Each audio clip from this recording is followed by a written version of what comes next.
नमस्कार, मैं कोमल झा देश रोजाना के डिजिटल प्लेटफॉर्म पर स्वागत है आपका। आज के बुलेटिन में चलिए जानते हैं दिन भर की मुख्य खबरें और महत्वपूर्ण अपडेट। शुरू करते हैं राष्ट्रीय खबरों के साथ। भीलवाड़ा के अलोली गांव में दर्दनाक हादसा। शादी समारोह में लाया गया बर्तन साफ करने का फ्यूल शराब समझकर पीने से 3 महिला सहित 4 की मौत हो गई। देर रात बिगड़ी तबीयत, अस्पताल में दम तोड़ा। प्रशासन में हड़कंप, हर एंगल से जांच शुरू की जा रही है।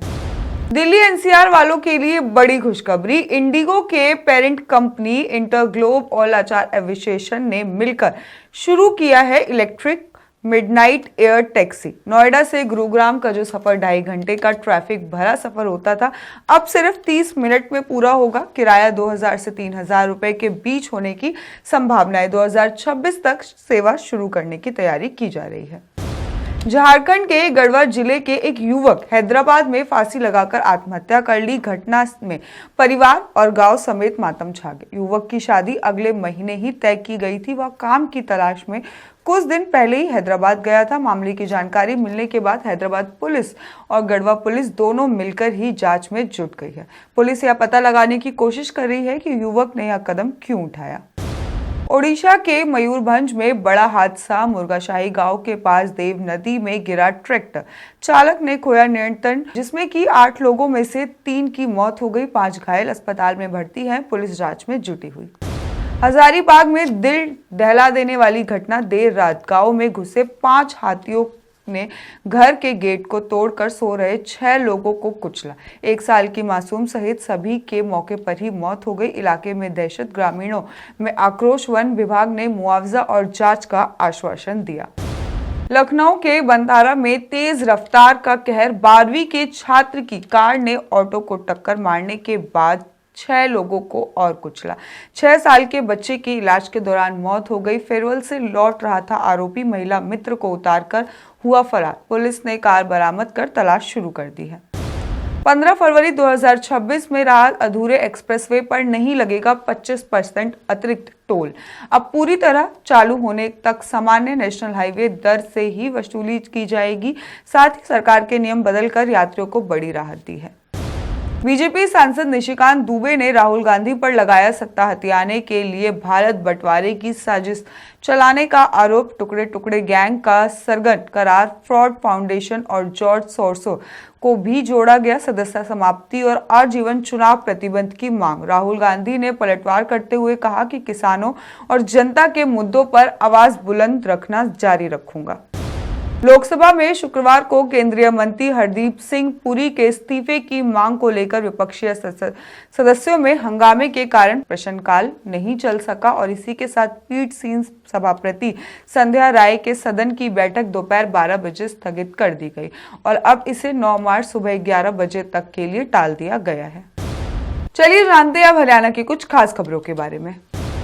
हरियाणा में 2002 के चालकों को अब पहली नियुक्ति तिथि में पक्का किया जाएगा। हरियाणा सरकार ने परिवहन विभाग के 337 चालकों को अब 2002 में नियमित करने के आदेश दिए हैं, जिसमें कि उन्हें पुरानी पेंशन और फैमिली पेंशन योजना का लाभ भी मिलेगा और सेवाएं लाभ उसकी प्रारंभिक नियुक्ति तिथि से ही लागू होंगे। हरियाणा में ग्रुप डी भर्ती में बड़ा बदलाव। हरियाणा सरकार ने ग्रुप डी पदों की भर्ती में सामाजिक और आर्थिक आरक्षण अंक खत्म कर दिए हैं। अब मेरिट पूरी तरह से सीईटी यानी कि संयुक्त पात्रता परीक्षा पर आधारित होगा, जिसमें कि 75 अंक सामान्य ज्ञान को होंगे और अंग्रेजी और हिंदी और 25% अंक हरियाणा से जुड़े विषयों पर दिए जाएंगे। कुरुक्षेत्र में स्टडी वीजा के नाम पर दंपति से लाखों की ठगी की गई। हरियाणा के कुरुक्षेत्र में दंपति सचिन और नेहा की स्टडी वीजा के नाम पर 3.5 लाख रुपए ठगने का मामला सामने आया। आरोपी अरुण ने ऑस्ट्रेलिया भेजने का झांसा देकर पहले एडवांस लिया और बाद में दिया गया चेक बाउंस हो गया। पुलिस ने थानेसर में धोखाधड़ी सहित अन्य धाराओं के एफआईआर दर्ज कर जांच शुरू कर दी है। हरियाणा में दिन में हल्की गर्मी, रात में ठंडक। हरियाणा में भिवानी, फरीदाबाद, नूंह और सोनीपत में दिन का तापमान 25 डिग्री सेल्सियस से ऊपर है। मौसम विभाग के अनुसार 17 फरवरी से बादल छा सकते हैं और कुछ जगह हल्की बारिश हो सकती है। हरियाणा के रिहायशी कॉलोनियों में अब नर्सिंग होम खोलना होगा आसान। हरियाणा सरकार ने रिहायशी कॉलोनियों में नर्सिंग होम खोलने की नई नीति जारी कर दी है, जिसमें कि अब केवल वैध पंजीकृत डॉक्टर ही अपने प्लॉट या नर्सिंग होम खोल सकेंगे। नीति के तहत न्यूनतम प्लॉट साइज, जोन के हिसाब से फीस और अन्य शर्तें तय की गई है, जिसमें कि लोगों को अपने ही मोहल्ले में आपातकालीन और गुणवत्तापूर्ण स्वास्थ्य सेवाएं मिल सकेंगी। सोनीपत की फोम फैक्ट्री में भीषण आग लगी। सोनीपत के औद्योगिक क्षेत्र में एक फोम फैक्ट्री में अचानक से आग लग गई, जिससे फैक्ट्री का सामान जलकर राख हो गया। फायर विभाग ने 12 से ज्यादा गाड़ियों ने घंटों की मशक्कत के बाद आग पर काबू पाया। पुलिस मौके पर जांच में जुटी और किसी के हताहत होने की खबर नहीं है। रेवाड़ी में नाबालिग के अपहरण और दुष्कर्म के मामले में 4 आरोपी को सजा सुनाई गई। फास्ट ट्रैक कोर्ट रेवाड़ी ने नाबालिग लड़की के अपहरण और दुष्कर्म के मामले में मुकेश, हरि सिंह और राजवती को 20-20 साल के कैद के साथ 77,000 रुपए का जुर्माना लगाया, जबकि चौथे आरोपी राहुल उर्फ मोहम्मद रिजवान को 5 साल की कैद और 6,000 रुपए का जुर्माना सुनाया गया। पुलिस ने शिकायत और SIT जांच के बाद सभी आरोपियों को गिरफ्तार कर अदालत में चार्जशीट दाखिल की है और यह फैसला महिला सुरक्षा न्याय की दिशा में महत्वपूर्ण कदम माना जा रहा है। किन्नर समाज के 2 गुटों के बीच गद्दी विवाद हिंसक झड़प में बदल गया। शहर के बूटपुर रोड स्थित निजी स्कूल के पास किन्नर समाज के 2 गुटों के बीच गद्दी को लेकर जमकर लाठी डंडों में से झड़प हो गई। कई वाहनों के शीशे टूटे। विवाद पूर्व गुरु रुखसार किन्नर के निधन के बाद शुरू हुआ और मोना उर्फ बॉबी के गद्दी को अपना दावा किया, जिस पर कि पुलिस ने दोनों गुटों के सदस्यों को थाने में ले जाकर पूछताछ की और शांति बनाए रखने के लिए बल तैनात किया गया।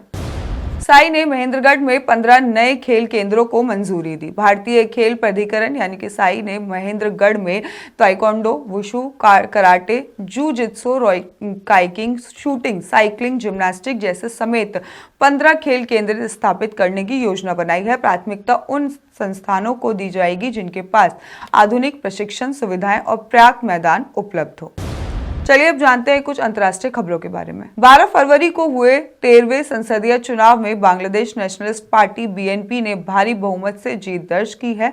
तारिक रहमान, जो कि पूर्व राष्ट्रपति जिया उर रहमान और पूर्व प्रधानमंत्री खलीदा जिया के पुत्र है, अब सरकार बनाने का दावा कर चुके हैं। इंडोनेशिया में 12 फरवरी 2026 की शाम 6:44 पर 4.4 तीव्रता का भूकंप आया। यह जमीन से 115 किलोमीटर नीचे महसूस हुआ। अभी तक कोई नुकसान की खबर नहीं आई है। देश भूकंप और ज्वालामुखी जैसी प्राकृतिक आपदाओं के लिए संवेदनशील है और यहाँ पे मेगाथ्रस्ट भूकंप सुनामी का खतरा रहता है, जैसे कि 2004 में भी हुआ था।